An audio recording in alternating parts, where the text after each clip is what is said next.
یہ صحابہ اونچا، حالانکہ وہ اونچا جان بوجھ کے تو نہیں بولتے تھے، ان کی تو روٹین ہی یہ تھی، مگر اس کے بعد جب یہ آیت اتری تو صحابہ کا انداز اور مزاج کیا تھا؟ راوی کہتے ہیں کہ صحابہ اتنی آہستہ بولتے تھے کہ حضور علیہ السلام کو دوبارہ پوچھنا پڑتا کیا صحابی تو کیا کہہ رہا ہے، وہ پھر بتاتے، اتنا آہستہ بولتے۔ حضرت ابوبکر صدیق نے جب یہ آیت اتری تو سب صحابہ کے سامنے عہد کیا، کہا آج کے بعد میں مصطفیٰ سے جب بھی بات کروں گا سرگوشی میں کروں گا، یعنی کان میں بات کروں گا، کہیں ایسا نہ ہو ہماری آواز اونچی ہو جائے۔ اتنا ادب تھا، اتنا لحاظ تھا دربار مصطفیٰ کا۔ وہ صحابہ نے ادب کر کے بتایا کہ ادب یہ ہوتا ہے، ادب اس طرح کیا جاتا ہے۔ آنے والوں کو یہ بتایا کہ لوگوں قیامت تک کے لیے اگر تمہیں صراط مستقیم چاہیے تو تمہیں ادب کے راستے سے گزر کے آنا پڑے گا۔ صراط مستقیم کا راستہ ادب کا راستہ ہے، یہ پہلے روایت میں بیان کر چکا۔ حضور سے ایک شخص نے پوچھا حضور ادب تعظیم کا کیا مرتبہ آپ کے نزدیک؟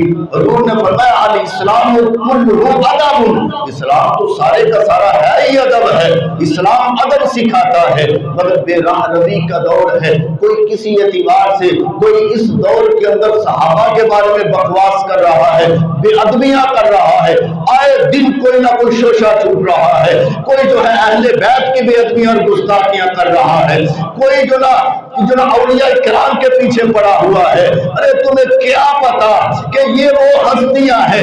اگر صحابہ کی بات کریں تو صحابہ وہ ہیں جنہوں نے ان آنکھوں سے چہرہ مصطفیٰ کو دیکھا ہے، قیامت تک کوئی ساری زندگی سجدے میں پڑا رہے، اللہ اللہ کر کے گزار دے، وہ صحابہ کے جو قدم کے ساتھ لگنے والی خاک تک نہیں پہنچ سکتا۔ وجہ کیا ہے؟ کیونکہ صحابہ وہ ہیں، صحابی عبادت سے نہیں بنتا، صحابی ریاضت سے نہیں بنتا، صحابی راتوں کے جگراتے سے نہیں بنتا، صحابی نفلوں کی کثرت سے نہیں بنتا، صحابی روزوں کی کثرت سے نہیں بنتا، صحابی صدقہ و خیرات کی کثرت سے بھی نہیں بنتا۔ صحابی بنتا ہے مصطفیٰ کے چہرے کی زیارت کرنے سے بنتا ہے۔ یہ قیامت تک وہ جو صحابہ کو مرتبہ ملا کہ ان جاگتی آنکھوں سے چہرہ وضحا کو دیکھا تھا، چہرہ وضحا کو دیکھا، واللیل کی زلفوں کو دیکھا تھا، مازاق کے کاجل کو دیکھا تھا، یہ سعادت قیامت تک اور کسی کو نصیب نہیں ہو سکتی۔ اسی وجہ سے قیامت تک صحابہ کے پائے کا پیدا بھی نہیں ہو سکتا ہے۔ وہ صحابہ تھے کہ جنہوں نے اپنا تن من دن سب کچھ مصطفیٰ پر قربان کر دیا۔ ہاں ادب کرنے والے وہ صحابہ تھے، صحابہ سے سیکھ کر بعد والوں نے جو ادب کیا ہے وہ بھی کمال کر دیا ہے۔ حضرت امام مالک رضی اللہ تعالی عنہ کے پاس اگر کوئی کون امام مالک؟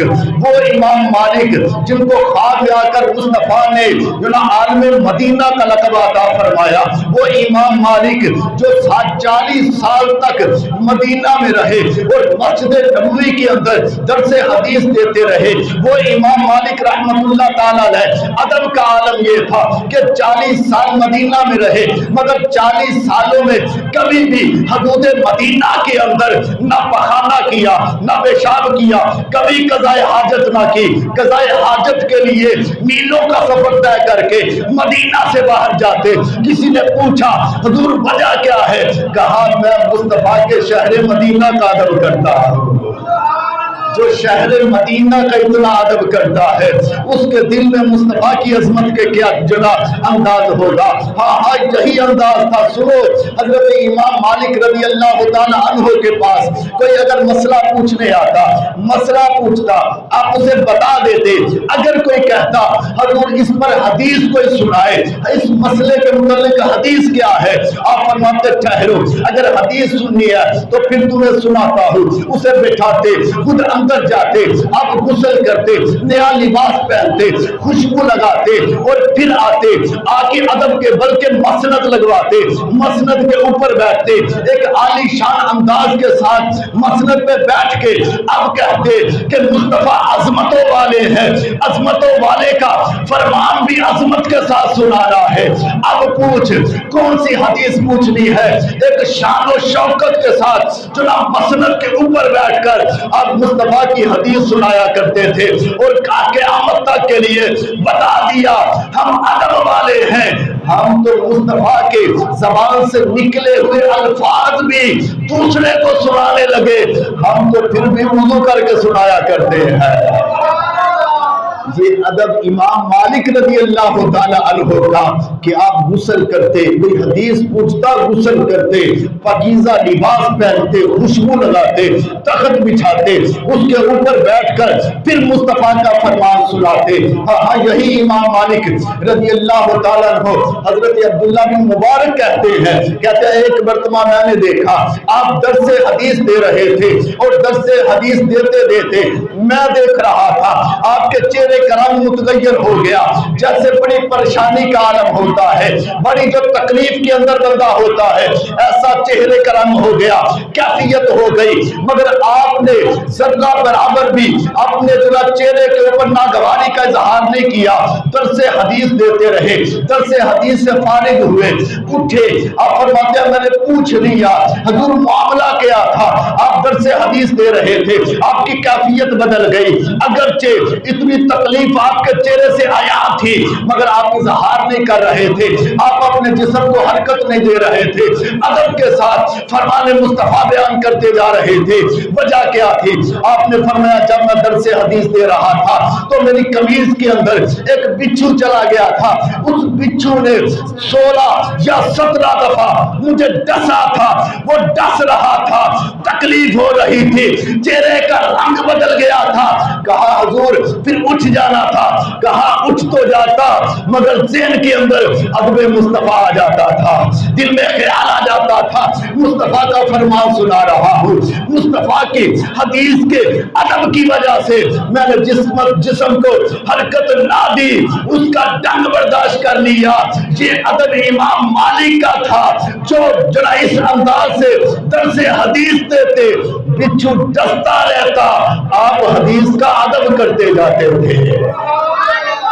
یہ ادب امام مالک رضی اللہ تعالی عنہ، تو یار یہ تو بعد میں آنے والے امام مالک جنہوں نے ظاہری طور پر خواب میں تو دیکھا تھا، ان جاگتی آنکھوں سے جس طرح صحابہ نے مصطفیٰ کریم صلی اللہ علیہ وسلم کی زیارت کی تھی، انہوں نے اس انداز میں تو نہیں کی تھی۔ یہ وہ ہیں جن کے متعلق فاضل بریلوی نے فرمایا تھا کہ مصر میں حسن یوسف پہ کتی مصر میں گوشتے زنا اور سر کٹاتے ہیں تیرے نام پہ مردان عرب۔ یہ وہ لوگ ہیں جو مصطفیٰ کے نام پر اپنی جانیں قربان کرتے ہیں۔ ہاں ہاں ہم تو امتی ہیں، ہم ادب کریں گے تو میرا رب بڑا مقام عطا فرمائے گا۔ مصطفیٰ کا ادب، مصطفیٰ کے بلکہ نام کا ادب یہ تو پہلی قومیں بھی کریں تو میرا رب انہیں بھی مرتبے عطا فرماتا ہے۔ بنی اسرائیل کا ایک شخص حضرت وہب بن منبہ رحمہ رضی اللہ تعالیٰ عنہ اس روایت کے راوی فرماتے ہیں بنی اسرائیل کا ایک شخص تھا، بڑا گناہگار تھا، گناہ کر کر کے اتنے گناہ کرتا تھا، اس کی شہرت ہو گئی کہ یہ شخص بڑا برا ہے، یہ شخص بڑا برا ہے، لوگ اس سے پناہ مانگتے تھے، اتنا بڑا مجرم تھا۔ بلاخر کیا ہوا؟ آپ فرماتے ہیں وہ انتقال کر گیا، لوگوں نے اسے اٹھایا، کوڑے کے ڈھیر پہ پھینک دیا۔ جب کوڑے کے ڈھیر پہ پھینکا، حضرت موسیٰ علیہ السلام کی طرف رب نے وحی فرمائی، فرمایا موسیٰ فلاں کوڑے کے ڈھیر کے اوپر میرا ایک مقبول بندہ پڑا ہوا ہے، فوری جاؤ جا کے اسے نہلاؤ، اسے کفن دو، پھر اسے جنازہ پڑھو، اسے دفناؤ، اس کی